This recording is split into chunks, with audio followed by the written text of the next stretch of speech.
अध्याय 7 कृतज्ञता। पिछले अध्याय में दिए गए दृष्टांतों से पाठक को यह तथ्य पता चल गया होगा कि अमीर बनने की दिशा में पहला कदम है अपनी इच्छाओं का विचार निराकार पदार्थ तक पहुंचाना। यह सच है और आप देखेंगे कि ऐसा करने के लिए आपको स्वयं को निराकार बुद्धि से सामंजस्यपूर्ण तरीके से जोड़ना आवश्यक हो जाता है। इस सामंजस्यपूर्ण संबंध को सुरक्षित करना इतना प्राथमिक और महत्वपूर्ण मामला है कि मैं यहाँ इसकी चर्चा के लिए कुछ स्थान दूंगा और आपको निर्देश दूंगा जिनका यदि आप पालन करेंगे तो निश्चित रूप से आप ईश्वर के साथ मन की पूर्ण एकता में आ जाएंगे। मानसिक समायोजन और प्रायश्चित की पूरी प्रक्रिया को एक शब्द में अभिव्यक्त किया जा सकता है, आभार। सबसे पहले आप मानते हैं कि एक बुद्धिमान पदार्थ है जिससे सभी चीजें निकलती हैं। दूसरा, आप मानते हैं कि यह पदार्थ आपको वह सब कुछ देता है जो आप चाहते हैं। और तीसरा, आप गहरी और गहन कृतज्ञता की भावना से खुद को इससे जोड़ते हैं। बहुत से लोग जो अपने जीवन को अन्य सभी तरीकों से सही तरीके से व्यवस्थित करते हैं, वे कृतज्ञता की कमी के कारण गरीबी में रहते हैं। भगवान से एक उपहार प्राप्त करने के बाद वे आभार प्रकट करने में विफल होने के कारण उनसे जुड़ने वाले तार काट देते हैं। यह समझना आसान है कि हम धन के स्रोत के जितने करीब रहेंगे उतना ही अधिक धन हमें प्राप्त होगा, और यह समझना भी आसान है कि जो आत्मा हमेशा आभारी रहती है वह ईश्वर के साथ अधिक निकट संपर्क में रहती है, न कि वह जो कभी भी कृतज्ञता पूर्वक ईश्वर की ओर नहीं देखती। जब अच्छी चीजें हमारे पास आती हैं तो हम जितना अधिक कृतज्ञता पूर्वक अपना मन परमात्मा पर लगाते हैं उतनी ही अधिक अच्छी चीजें हमें प्राप्त होंगी और उतनी ही तेजी से वे हमारे पास आएंगी। और इसका कारण बस इतना है कि कृतज्ञता की मानसिक प्रवृत्ति मन को उस स्रोत के अधिक निकट संपर्क में लाती है जहां से आशीर्वाद आते हैं। यदि यह आपके लिए एक नया विचार है कि कृतज्ञता आपके पूरे मन को ब्रह्मांड की रचनात्मक ऊर्जाओं के साथ अधिक सामंजस्य में लाती है, तो इस पर अच्छी तरह से विचार करें और आप देखेंगे कि यह सच है। आपके पास जो अच्छी चीजें हैं वे कुछ नियमों का पालन करने के माध्यम से आपके पास आई हैं।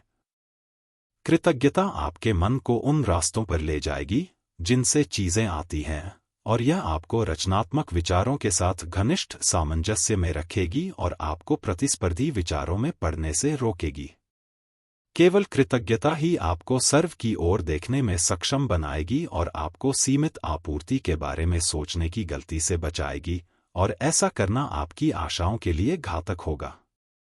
कृतज्ञता का एक नियम है और यह अत्यंत आवश्यक है कि आप इस नियम का पालन करें यदि आपको वांछित परिणाम प्राप्त करने हैं। कृतज्ञता का नियम यह प्राकृतिक सिद्धांत है कि क्रिया और प्रतिक्रिया हमेशा बराबर होती है और विपरीत दिशाओं में होती है। परमात्मा की स्तुति में आपके मन का कृतज्ञता पूर्वक आगे बढ़ना एक मुक्ति या शक्ति का व्यय है। यह उस तक पहुंचने में विफल नहीं हो सकता है जिसे यह संबोधित करता है, और प्रतिक्रिया आपकी ओर एक तात्कालिक गति है। ईश्वर के निकट जाओ और वह तुम्हारे निकट आएगा, यह मनोवैज्ञानिक सत्य का कथन है। और यदि आपकी कृतज्ञता मजबूत और निरंतर है तो निराकार में प्रतिक्रिया पदार्थ मजबूत और निरंतर होगा। आप जो चाहते हैं उसकी गति हमेशा आपकी ओर होगी। यीशु ने जो कृतज्ञतापूर्ण रवैया अपनाया उस पर ध्यान दें। वह हमेशा यह कहते हुए प्रतीत होता है, हे पिता, मैं तेरा धन्यवाद करता हूं कि तूने मेरी बात सुनी। कृतज्ञता के बिना आप बहुत अधिक शक्ति का प्रयोग नहीं कर सकते, क्योंकि कृतज्ञता ही आपको शक्ति से जोड़े रखती है।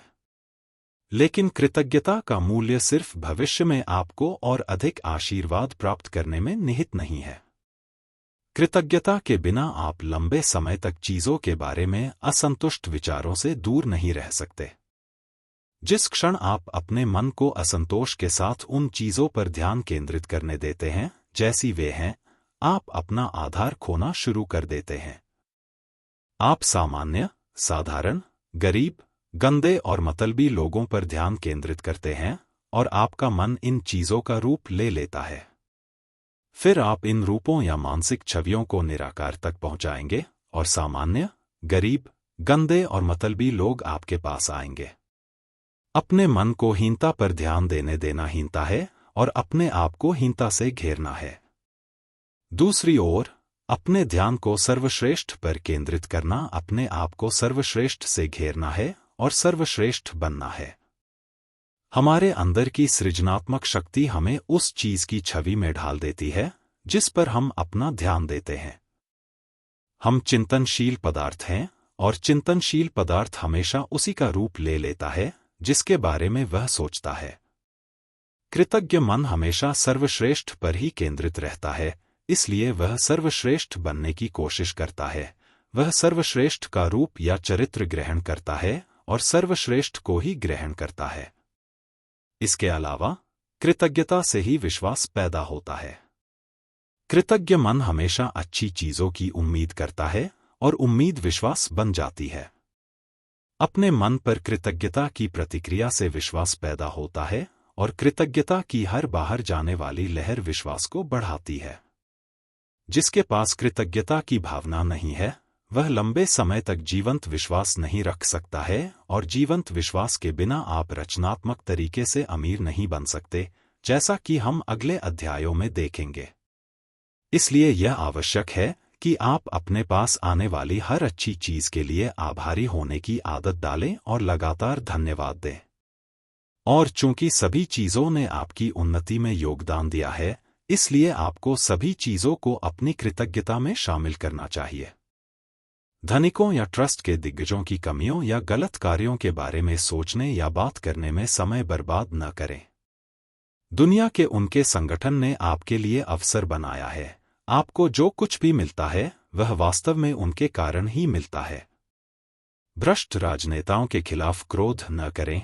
अगर राजनेता न होते तो हम अराजकता में पड़ जाते और आपके अवसर बहुत कम हो जाते। ईश्वर ने हमें उद्योग और सरकार में उस मुकाम तक पहुंचाने के लिए बहुत समय और बहुत धैर्य से काम किया है और वह अपना काम जारी रखे हुए है।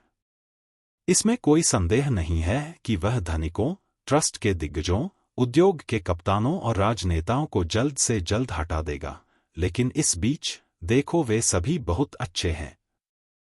याद रखें कि वे सभी संचरण की उन रेखाओं को व्यवस्थित करने में मदद कर रहे हैं जिनके साथ आपका धन आपके पास आएगा, और उन सभी के प्रति आभारी रहें।